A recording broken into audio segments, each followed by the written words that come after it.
Hi everyone, welcome to Crochet Tutorials. In this video we're going to make this adorable infinity scarf. As you can see, this one is actually a dual colour, and I particularly like these because of course the two colours go together really well, but when you put it around your neck you can choose whether or not to have one colour at the front or the other colour at the front. Of course, both colours are visible when you're wearing it, but one colour being at the front is more dominant. So just to have a look at this infinity scarf and how it's made, it is literally just a very long rectangle that is joined at the end, and this is where I've joined the colour. I actually just continued to work with the purple until that ball ran out and then tied on the blue. I don't really mind that this has an uneven colour change here. It isn't visible when I'm wearing it anyway, and it is literally just a big circle now because it is has been sewn together there. So these are absolutely fantastic. If you're really lazy like me and you don't like to, I always forget the particular ways to tie scarves, and you know, I live in Australia, so there's not a lot of call for scarves where I live anyway, just in the depths of winter. And I love this pattern. It's a V-stitch. It is really, really lacy and just wonderful. Works up so quickly and is a really wonderful way to make a quick and easy scarf that I just wrap around my neck twice and I'm good to go. Just wanted to let you know that this is actually probably about as wide as you'd go for a scarf. It's about a hand's width. I've made one for my daughter, and this is it here before I've actually sewn it together. And as you can see, it's quite significantly thinner. That's because she's quite fussy about stuff that goes around her neck, and you know, she doesn't like the itchy walls, and she really, really doesn't like things that are very bulky around her neck. So I made this a lot slimmer for her. When it comes time to show you how to join it together, I'll use this one to do that. But this is probably, as I said, probably as wide as you'd want to go for a scarf. Otherwise it's going to be quite bulky around your neck. All right, so let's have a look at how to make it.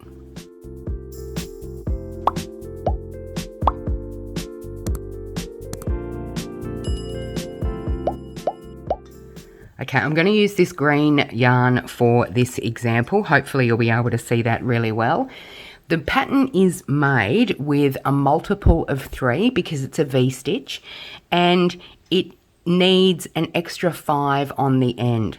So however wide you choose to make it, it needs to be in a multiple of 3 and then add 5. So for this one here, I made it with 26 chains, and that's the 7 multiples of 3 being 21 plus the 5, 26, and that actually gives me a row width of 8 stitches. This one here I made, as I said, a lot slimmer than the purple and blue one, and I made this with 20 chains. It's also a different yarn. This is a more of an 8-ply yarn or a DK yarn, whereas this one is quite a chunky yarn and definitely, you know, perhaps even a 12-ply or a worsted weight yarn or a heavy worsted weight yarn. So, you know, certainly the different yarns will determine how much, how chunky those stitches are going to be. But with this one, 20 chains to make the foundation. And that means then that I have a width of 6 stitches across, which makes this enormously easy to crochet, and it works up so quickly. I guarantee you'll make it within the day. All right, so essentially we just need a slip knot on the hook, and then to chain whatever length you desire. So for this, I'll chain the 20, 4, 5, 6, 7, 8, 9, 10, 11, 12, 13, 14, 15, 16, 17, 18, 19, 20. So when you have your chain at whatever length you like it to be, and you can experiment, you know, there's no reason why you can't. It's not a 300 chain blanket, so you can, you know, pull it back and do it again, and it's no big deal. But the last 5 stitches are counting as a space between stitches and 1 double crochet, or if you're in the UK or you use the UK terminology, then you'll know that stitch as a treble. So if you haven't done a V-stitch before, be prepared to fall in love with a stitch. This is one of the easiest stitches, and certainly when you're using yarns that are really hairy or difficult to crochet with, V-stitch is the way to go. So basically what we do is we do a double crochet, or the UK treble, into the 4th chain from the hook. So that's 1, 2, 3, 4. We're going into this chain here, and that is just yarning over, going into the stitch, yarning over and pulling through, 3 loops on the hook, yarning over, pulling through 2, yarning over and pulling through 2. So you can see here that we've got a double crochet at the end, and we'll have a double crochet at the other end of the chain as well. And that's really important to remember, because whenever you turn a row, you will need to crochet into that turning chain. So a V-stitch is made with 1 stitch, 1 double crochet or treble crochet if you're in the UK, a chain 1, and then another in that same stitch. So rather than moving along the chain, we're working into that same stitch there. So making that double crochet, and you can see that it makes a little V in that stitch. And then we skip 2 chains, 1, 2, and we crochet again into the 3rd. So that's just the same, a double crochet, a chain 1, and another double crochet in that same chain. And don't worry if your chain gets all baggy like that, it'll settle down.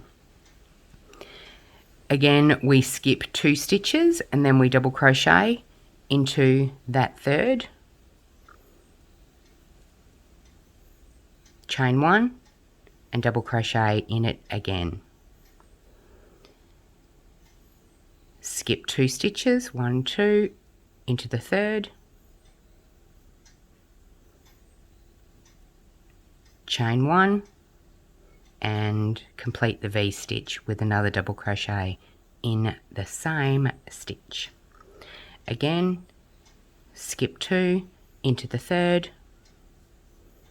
double crochet, chain 1, and complete the V-stitch with another double crochet. Then again, skip 2 into the stitch, double crochet, chain 1, complete the V-stitch, and as I mentioned earlier, we need 1 single double crochet in this last chain here. So that's what we're going to do.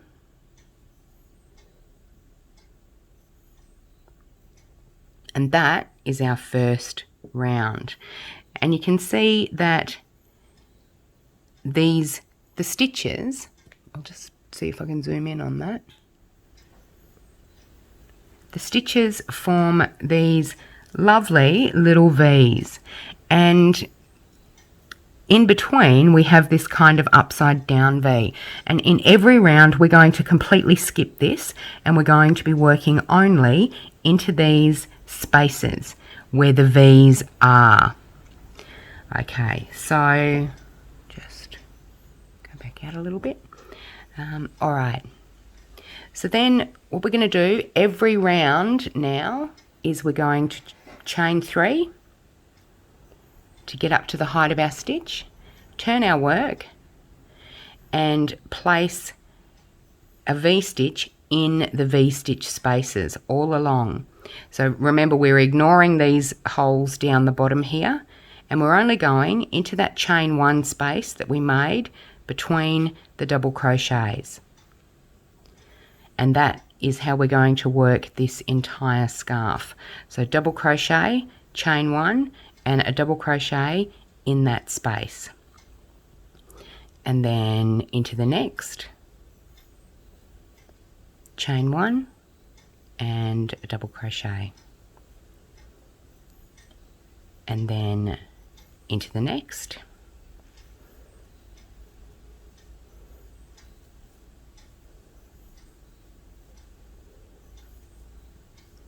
into the next, chain 1 and a double crochet, and into the next space, chain 1 and a double crochet, and then we've got this final space here, and we're not going to ignore this chain. We're going to have to crochet into that chain, but this is our final stitch. And in the beginning it might try and hide on you or curl around, but we need to make sure that we're crocheting into that space. And then in this chain this was our turning chain, our original turning chain, our extra chains that we chained in our multiple of 3, we're going to just double crochet into the top of that. And that will ensure that you have lovely straight edges on your scarf. Every time you come to that point where you've got a turning chain down the bottom, or you've got your turning chain here, you need to crochet into it. So at both sides, crochet into it. And then essentially we just do the same repeat again. So it's chain 3 to get up, which is going to be a chain that we're going to crochet into later, and then make the V stitches in the chain 1 space of each of our V stitches. And you need to do this and it really depends on the yarn you're using, but you will need to do it for somewhere between 63 to 65 to about 70, depending on how long you need the scarf to wrap it twice around the neck that it's going to be sitting on. So what I tend to do is once I get to about 60, I think this one, this big chunky yarn, this did require around 70 chains, 70 rows of V stitches. And this one, because it's an 8 ply, and you can see that there's a significant difference between the height of these rows. You might not be able to see that because it was out of camera frame. You can see that this is where this row finishes, and of course it's about 1.5 rows of this one. So realistically, if you're using an 8 ply, then you're probably going to need to go beyond 70, maybe to about 90 rows. But of course, still, it's super quick. This is the quickest and easiest scarf I've ever made, and it is not only quick and easy to make, it's quick and easy to put on, which makes me happy because I can watch 3,000 YouTube videos on how to tie a scarf and then forget how to tie a scarf within about 2 minutes of watching it. So, certainly continue with your rows until you get to around that 70 mark. If you're using 8 ply, I'd go higher, go to 80, but of course wrap it around your neck, and you want it to be fairly loose. I mean, you don't want it to be completely constricting you, but you don't want it too baggy either, because then it starts to give this kind of gaping hole around in between the two wraps of the scarf. So you'll figure it out however many rows you need to do. And what I'll do is I'll join with this one for you. When you've finished your rows, you can come back and see how to join it. Okay, so I have my scarf. It is, as I said, around 80 rounds long, but it is exactly the right size for wrapping around my daughter's throat twice. So I've got it laid out in front of me just flat, and essentially all you need to do is double it over itself, make sure it's not twisted of course, and then join the ends together. And the way we do that is really simple. So grab both of the ends. There's not really a right or a wrong side of this, so just grab the ends. Of course, you need to be working from right to left. And then we're going to just take our hook and pop it in that loop. And then, I mean, obviously you would still have this attached to your working yarn prior to actually tying off. And then what we're going to do is just go into, firstly, we're going to just go into the top of that and then the top of that. So it's just the first stitch essentially, and yarn over and pull through both and just slip stitch.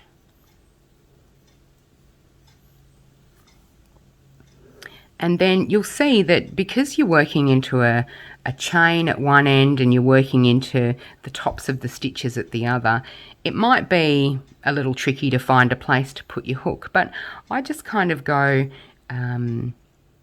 if I can't get into the actual stitch, like just there, I'll just go under that, and all we're doing is slip stitching.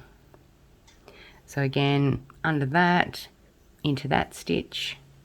And you don't have to do every one. You can sort of do every alternate stitch or whatever, but essentially we're just going into both sides and slip stitching them together. And you can see that that's joining with a little bit of a ridge, and of course you could probably whip stitch it together if you preferred, but it's just as easy to slip stitch it together because the ridge doesn't really impede anything. So wherever you can find a place to put your hook, then put it in and just slip stitch it. Honestly, this whole scarf could not be easier with V-stitching and slip stitching, and don't even have to know how to tie a scarf. I just love this thing so much. I've made several of these, as you can probably imagine, and you know, pretty much in every colour. It looks absolutely divine in white, and as I've done with the two-tone, if you've got, you know, a pink and a grey together, they look beautiful. And you know, certainly if you're making it as a gift for someone, their two favourite colours, just looks fantastic. Essentially though, you know, you'd want to be changing to your new colour yarn at around the 35 rounds, again depending on what type of yarn you're using. If you're using an 8-ply yarn like this, then you're going to need to change colour at around the 40th round. And then we're coming into our last stitch here, and that is done. So just pulling through some yarn, leave a little bit of a tail to weave in, and then I've just got these two ends to weave in, and that is everything, unless of course you've changed colour, and then you'll have an end here or a couple of ends around, you know, the middle to weave in. But you know, certainly there really is not a lot of ends or a lot of work in this simple scarf, but it is just a magnificent scarf to wear. And that's it. So of course you just weave into the ends. I tend to come into the seam that I've just made to weave those ends in, one on one side and one on the other. You can go down into your actual V-stitches and into the bases of those V-stitches, but I actually think it's hidden better if you come along in here and do it, weaving one way and then weaving the other. Just quickly, essentially just coming in and going through a few of those stitches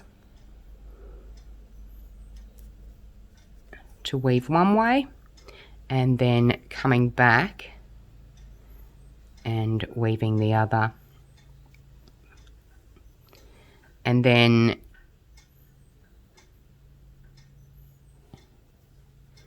just bringing it through for one final pass. And once you've done that, you can cut off your tail and that will remain quite solid. So 2 ends to weave in, or 4 if you've changed colour. Simplest scarf on the face of the earth, but actually really effective and just a wonderful pattern. So it's great for beginners, but it's great for those of us who aren't necessarily beginners but don't want to fuss around. So I do hope you enjoy the V-Stitch Infinity scarf. Leave me a comment if you've made it, or leave me a comment if you make it, and I'd be so pleased to hear from you. All right. Thank you very much for watching. I will see you in the next video.